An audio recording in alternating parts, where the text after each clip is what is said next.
இயேசு கிறிஸ்துவின் இனிய நாமத்தில் வாழ்த்துக்கள். இந்த நாளிலும் மத்தேயு எழுதின சுவிசேஷம் 23வது அதிகாரம் 33வது வசனத்திலிருந்து கடைசி வரையிலும் நாம் தியானிக்க போகிறோம். 33வது வசனத்தில், சர்ப்பங்களே, விரியன் பாம்பு குட்டிகளே, நரகாக்கினைக்கு எப்படி தப்பித்து கொள்ளுவீர்கள் என்று சொல்லி இயேசு கிறிஸ்து பேசுகிறதை பார்க்கிறோம். விரியன் பாம்பு குட்டிகளும் ஆபிரகாமின் பிள்ளைகளும் என்கிற தலைப்பின் கீழாக இந்த செய்தியை நாம் கற்றுக்கொள்ள முடியும். இஸ்ரவேலர்களை பொறுத்தவரை அவர்களுடைய பெருமை என்னன்னு சொன்னால், அவர்கள் தங்களுடைய குலப்பிறப்பானது ஆபிரகாமின் சந்ததி என்கிற ஒரு பெரிய உரிமை பாராட்டுதலை அவர்கள் பெற்றிருந்தார்கள். நாங்கள் ஆபிரகாமின் சந்ததியார்கள், ஆகவே ஆபிரகாமோடே கூட இந்த உலக பிரகாரமான ஆசீர்வாதங்களை பெறுகிறதற்கு நாங்கள் தகுதி பெற்றவர்கள், இதுதான் எங்களுடைய குலப்பெருமை என்று சொல்லி அவர்கள் வாழ்ந்து வந்தார்கள். அந்த உரிமை பாராட்டல் வெறும் பெயரளவில் மட்டுமே அவர்களுக்கு காணப்பட்டது. தேவ விசுவாசத்திலோ அவைகள் இல்லாமல் போனது என்கிறதை இயேசுவின் காலத்தில் தேவனுடைய பார்வையில் ஆபிரகாமை பற்றி சொல்லக்கூட தகுதியற்றவர்களாக அவர்கள் வாழ்ந்ததை நாம் பார்க்க முடியும். அந்த அளவுக்கு விசுவாசம் தொலைந்து ஆச்சாரங்கள் மட்டும் அவர்களுடைய வாழ்க்கையிலே மலிந்திருந்ததை நாம் பார்க்க முடியும். மல்கியாவினுடைய வாயினால், உங்கள் பண்டிகைகளின் சாணியையே உங்கள் முகங்களில் இறைப்பேன், அதனோடு கூட நீங்களும் தள்ளுபடி ஆவீர்கள் என்று சொல்லி அந்த ஜனங்களை தள்ளிவிட்ட ஆண்டவர், மல்கியா 2:3 சொல்லப்பட்டது போல அந்த அளவுக்கு அவர்களை தள்ளிவிட்ட ஒரு ஆண்டவர் 400 ஆண்டுகள் தேவனுடைய தீர்க்கதரிசிகளின் வழியாக தேவன் பேசாமலேயே இருந்து விட்டார். அந்த அந்தகார இருட்டில் தான் சூரிய உதயமொன்றின் அறிகுறி போல தோன்றின வனாந்தரத்தில் எலியாவின் ஆற்றலுடன் வந்த ஒரு யோவான் ஸ்நானகனை நாம் பார்க்கிறோம். அவன் கர்ச்சிக்கிறார், மனம் திரும்புங்கள், எனக்கு பின் ஒருவர் வருகிறார் என்று முழங்குகிற ஒரு சத்தம் அன்றைக்கு 400 வருடங்களுக்கு பின்பாக கேட்கப்படுகிறது வனாந்தரத்தில். அதை கேட்டு வேதபாரகர், பரிசேயர், சதுசேயர் அவங்க எல்லாரும் பார்ப்பதற்காக போகிறார்கள். ஆபிரகாமின் பிள்ளைகள் என்றும் அதிலும் தேவனுக்கு நெருங்கினவர்கள் என்றும் காட்டி நீண்ட அங்கிகள், நீண்ட ஜபங்கள், பக்தி வேஷம் கொண்ட முகங்களோடு கூட அங்கே போய் நின்று கொண்டு அங்கே பார்த்து கொண்டிருக்கிறார்கள். யோவான் ஸ்நானன் அவர்களை ஆபிரகாமின் பிள்ளைகளாக அவனால் காண முடியல. கற்களின் குழிகளிலிருந்து படம் விரித்து ஆடுகிற, வயிற்றினால் ஊர்ந்து வருகிற உயிரினமாகத்தான் அவர்களை பார்க்கிறான். பார்த்து கொண்டு சொல்லுகிறான், கர்ச்சித்து சொல்லுகிறான், விரியன் பாம்பு குட்டிகளே என்று சொல்லி மத்தேயு 3:7 பேசுகிறதை பார்க்கிறோம். சிறிது நாட்கள் தான் சென்றது. அவனுடைய தலை இரத்தம் தோய்ந்தபடி வெள்ளி தட்டில் அங்கே நடனமாடின பெண்ணுக்கு அது ஒரு பரிசாக வழங்கப்பட்டதை நாம் பார்க்கிறோம். இப்பொழுது இந்த அதிகாரத்தில் இயேசு சொல்லுகிறார் 23:33 விரியன் பாம்பு குட்டிகளே என்று ஆண்டவர் கூப்பிடுகிறதை பார்க்கிறோம். சர்ப்பங்களே என்று சொல்லுகிறதை பார்க்கிறோம். சர்ப்பங்களே, விரியன் பாம்பு குட்டிகளே என்று சொன்னால், பாம்பு சர்ப்பம் ஆகிய சொற்களை கேட்டால் இஸ்ரவேலின் சிறு குழந்தைகளுக்கு கூட தெரியும், அவங்களுக்கு பொருள் புரிந்துவிடும், இது சாத்தானை குறிக்கிறது என்று சொல்லி. வெளிப்படுத்தல் 22 பார்க்கிறோம், பிசாசு என்றும் சாத்தான் என்றும் சொல்லப்பட்ட பழைய பாம்பாகிய வலு சர்ப்பம் என்று சொல்லி. இந்த வார்த்தைகளை கேட்டபொழுது அவங்களுக்குள்ளே ஒரு பயம், ஒரே நடுக்கம், அவர்களே திடுக்கிட்டு போனாங்க.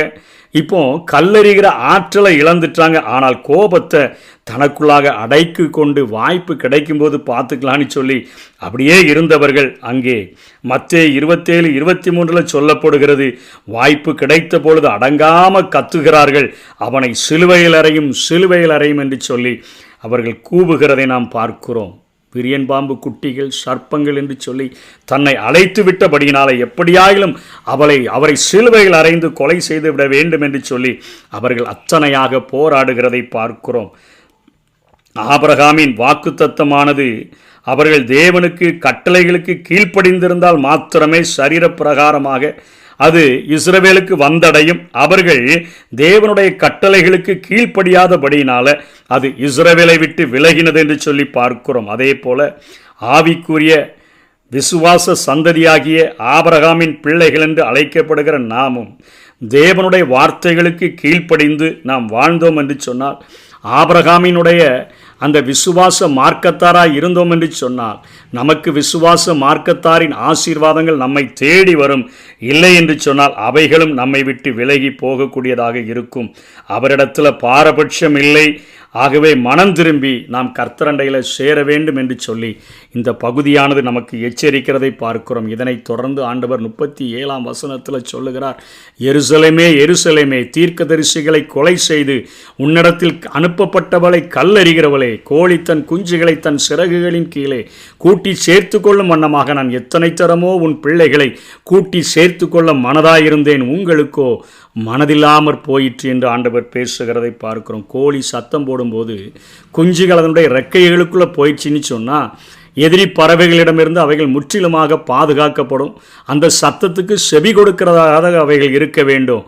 அது அந்த கோழிக்கு பக்கத்தில் நின்றால் கூட எதிரி பறவையானது அதை தூக்கி சென்றுவிடும். செட்டைகளுக்குள்ளே சென்று தன்னை மறைத்து கொள்ளக்கூடிய ஒரு காரியத்தை குஞ்சு செய்யுமானால் அந்த கோழி அதை பாதுகாக்க முடியும். இல்லை என்று சொன்னால் அது மற்ற பறந்து போன்ற பறவைகளினால் அவைகள் தூக்கி சென்று விட முடியும் என்கிற காரியத்தை தான் இங்கே ஆண்டவர் பேசுகிறார். உங்களை எத்தனை தரமோ சேர்த்து கொள்ள மனதாக இருந்தேன், ஆனால் நீங்கள் பக்கத்தில் கூட வராமல் மனதில்லாமல் போயிட்டீங்களே, இதோ உங்கள் வீடு உங்களுக்கு பாழாக்கி விடப்படும் என்று சொல்லுகிறார். அதனால தான் கிபி 70 தீத்துராயனால் அவைகள் முழுவதுமாக சுட்டரிக்கப்பட்டது, ஆலயமும் சுட்டரிக்கப்பட்டது.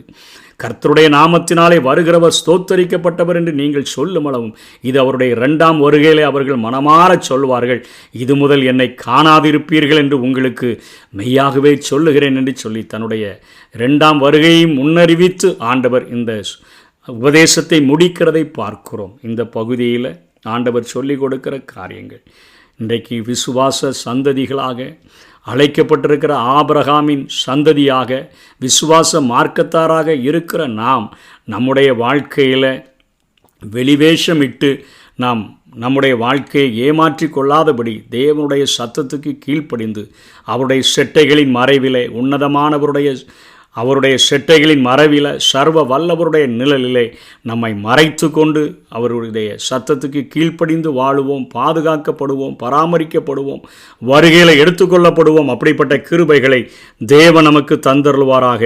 ஆமென். பசுத்தோல் போர்த்திய புலியா நீ, பயிரை மேயும் வேலியா. பசுத்தோல் போர்த்திய புலியா நீ, பயிரை மேயும் வேலியா. வெளியில் ஒரு குணம், கோயிலில் ஒரு குணம், இதுதான் உந்தன் வாழ்க்கையா. பசுத்தோல் போர்த்திய புலியா நீ, பயிரை மேயும் வேலியா.